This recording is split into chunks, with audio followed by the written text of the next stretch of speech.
Okay, welcome. And as always, thank you for continuing on this journey of discovery, of reflection, of meditation, and of simply taking the time to breathe,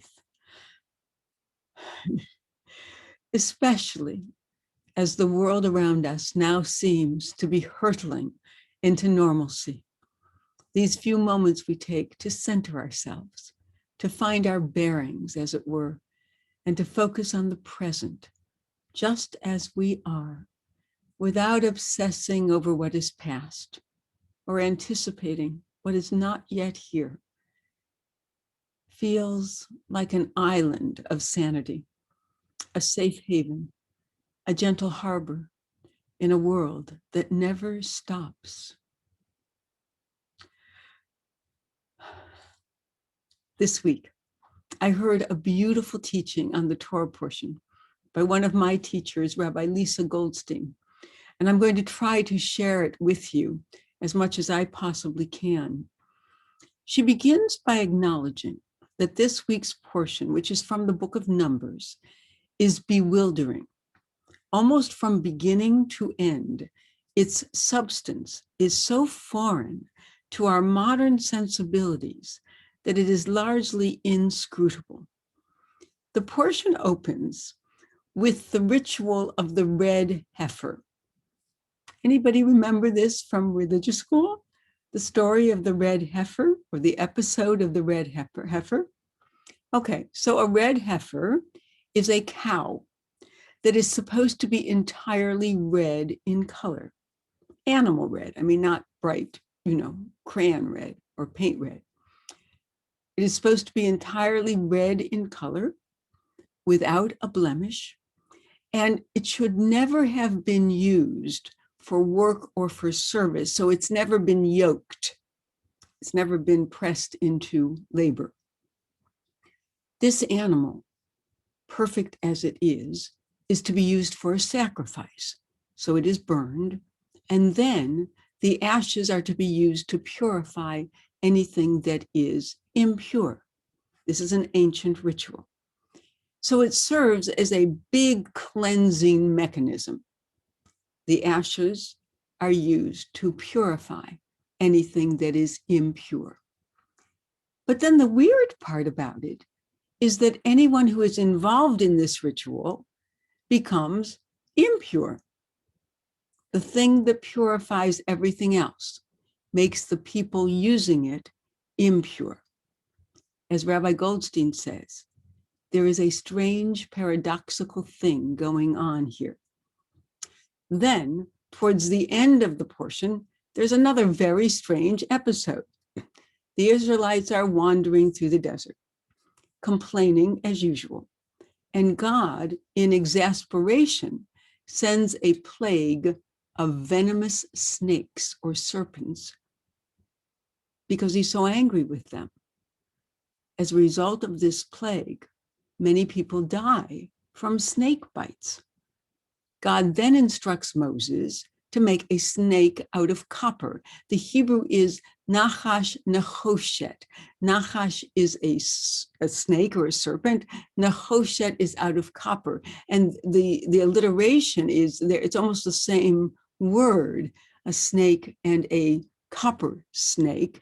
So the word for snake, the name for snake, must have been taken from the color of a snake that may have been very close to copper.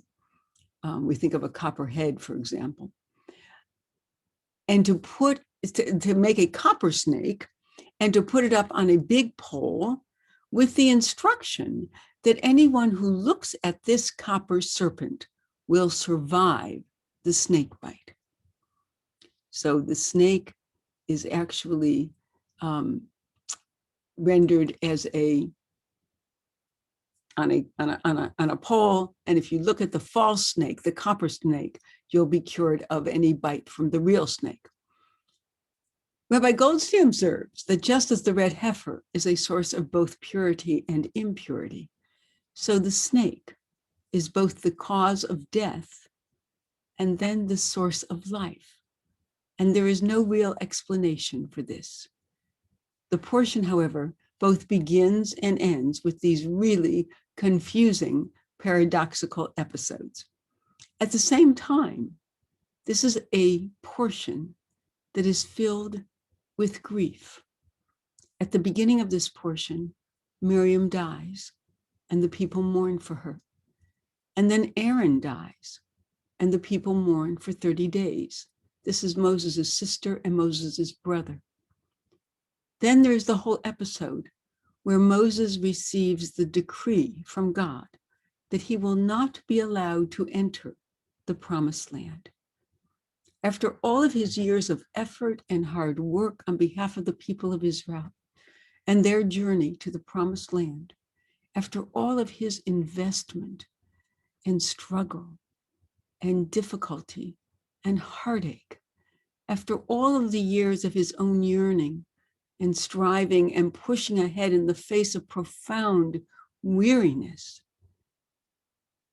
he receives this devastating judgment. He will die without realizing the goal of his 40 years of efforts. This is a very strange portion indeed. What do we do with all of this? She suggests that this is actually an extended meditation on not knowing. We have these two very clear paradoxes that don't make logical sense, but that bookend the parsha, or portion, Hebrew or English. Within the course of the portion, the three great leaders of the desert wanderings of the Jewish people either die or learn of their death, highlighting that there is no greater mystery than our own mortality. The name of the portion is chukat, which means laws, from the Hebrew root word in the singular, chok, which is a category of law that has no rational reason for its existence.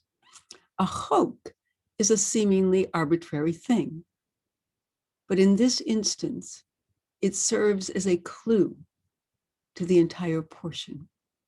What a chok, for example, is the law that says you mustn't wear linen with wool. No one knows why. Why would you not mix those two fabrics? There seems to be no obvious explanation. We might think of this portion as a textual microcosm of so much in our world. We want things to be clear and understandable, to be easily put into categories that are good or bad, pleasant or unpleasant. And yet so much of our experience is really this tremendous mystery. And the more we look at it, the less we understand. One of the major goals of our practice is developing the capacity to just be with what is, without jumping to conclusions about what it means or even what it actually is. Meditation encourages our ability to be with what is right now, this moment, without judgment, without denial, without trying to adjust or fix or substitute, to just be, to be with what is. In many ways, this has been our experience of the pandemic. There was so much we did not know. And that was part of the impetus in starting these sessions from week to week, is to take a moment to breathe out that stress of not knowing and just allow ourselves to feel that we are alive, we are here, and we are present. I actually believe when we talk about taking our postures and unclenching our hands, our shoulders, part of that clenchingness, part of that tension in our bodies is a defense against the not knowing. It's kind of, we gear ourselves up every day to face whatever is going to come.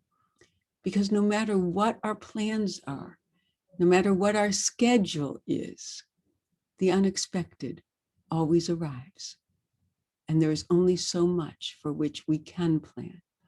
Most of the time, when we have a schedule or we have a date for something, it happens.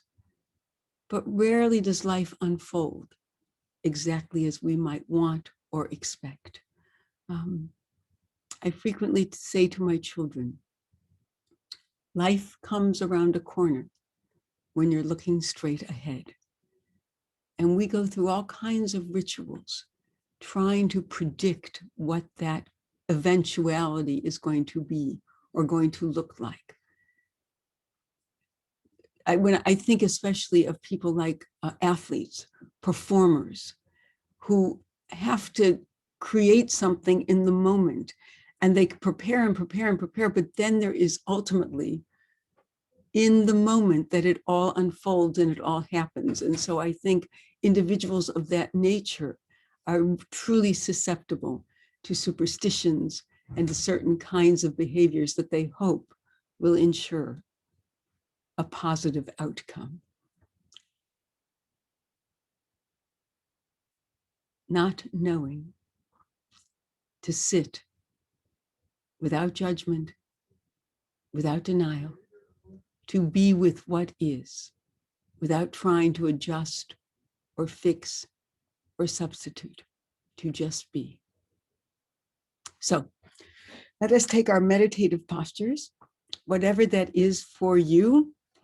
We try to sit with some attentiveness, but still at ease. And that ease means letting go of our hands, which we lay within our laps, of our shoulders, that we try to just relax also. We unclench our jaws, and if that induces a yawn, hooray, so be it. Let us let go of our torsos. It's an odd thing because we're letting go, but we're still staying attentive, trying to let out the tension in our legs, in our feet, in our toes. And let this be our instruction for this sit. Let us bring attention to the breath, and whatever arises, whatever it is, we might bring one or two orientations to it. Either this is just what is, and that is our attention, and that is our practice.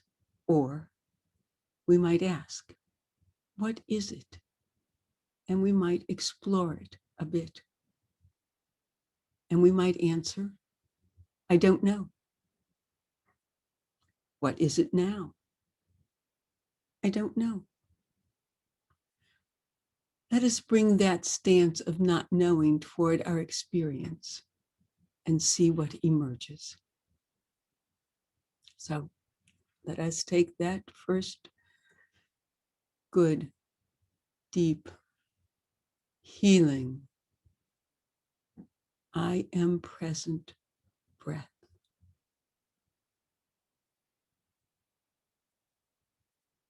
You might hold it for a count or two. Enjoy its fullness and let it out. Either slowly or with a release.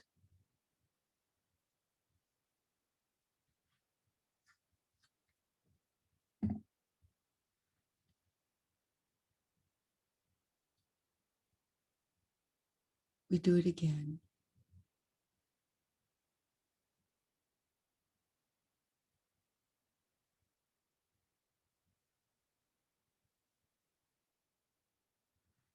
And let us see what arises.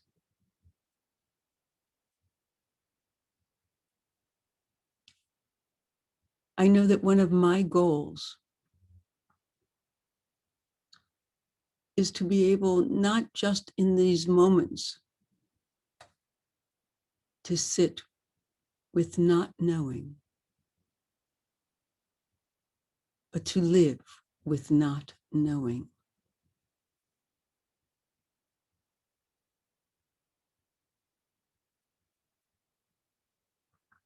So much of our lives is filled with prognostications.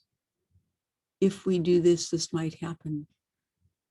We listen to newscasts. Well, they gather experts. What do you think? What do you think will happen? What do you think he is going to do? What do you think she is going to suggest?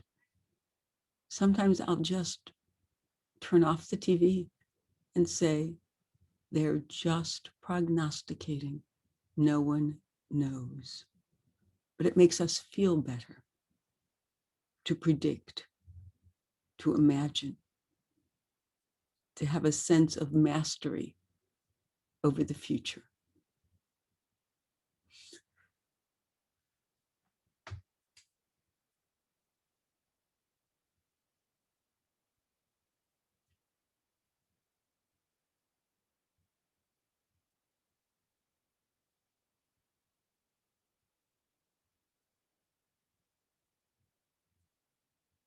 It's the idea that we explored when we talked about faith as not the way in which we become sure, but the way in which we go forward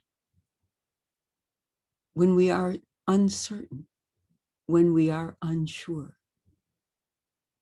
Faith is the courage to take the next step, even though we don't know what awaits us.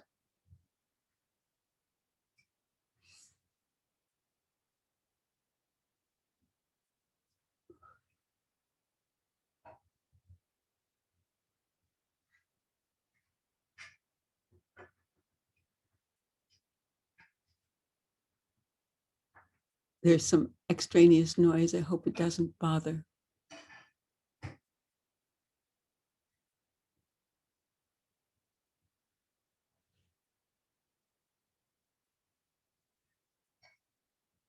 Let us just concentrate on that breath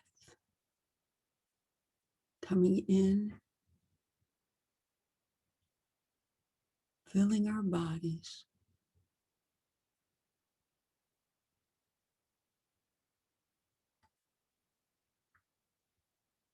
filling our bodies with this is now. This is real.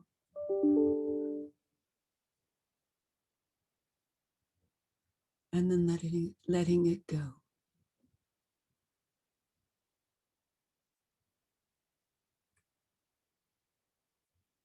Whatever arises.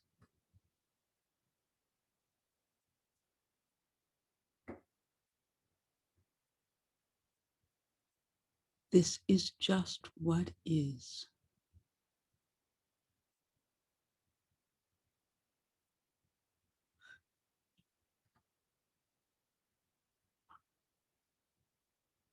Or what is this thought? What is this about? What am I trying to do or think?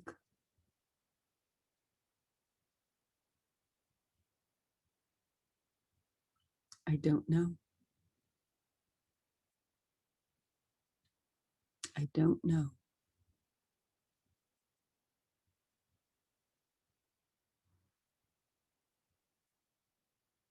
We can breathe in that not knowing and breathe out all of our pretenses of certainty.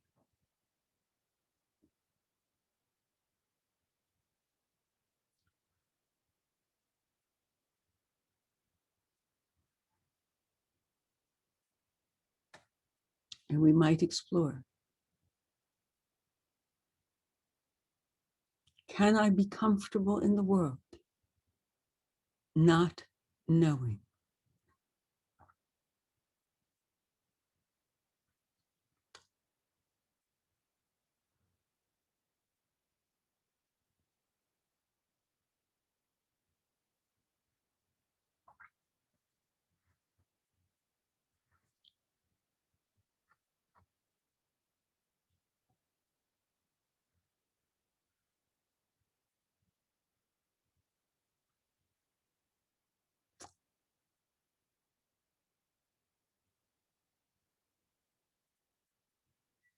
I invite you to continue this exploration. I think it can be valuable and certainly liberating, because I think we are tied to either our fears or our anticipations about what is to come. And sometimes it's wonderful to look forward. The anticipation is wonderful. But I always hesitate to build anything up too far.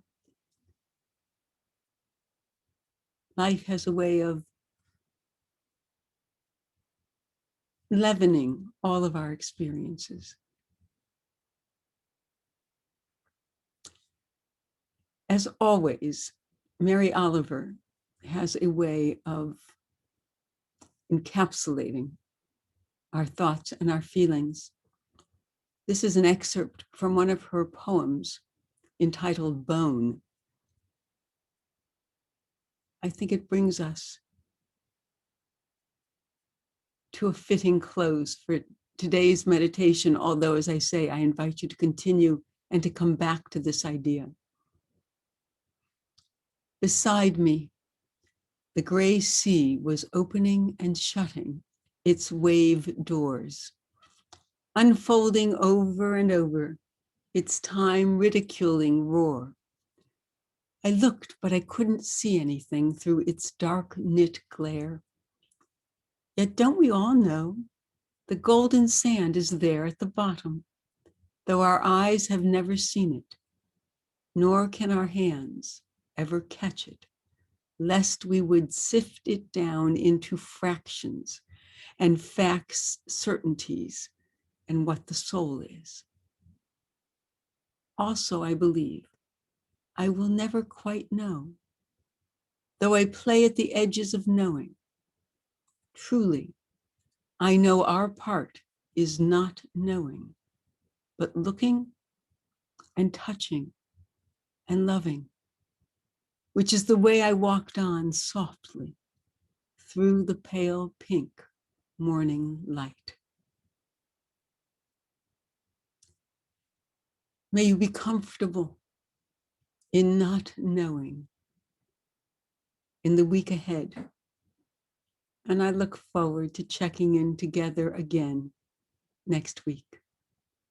God bless. Be well.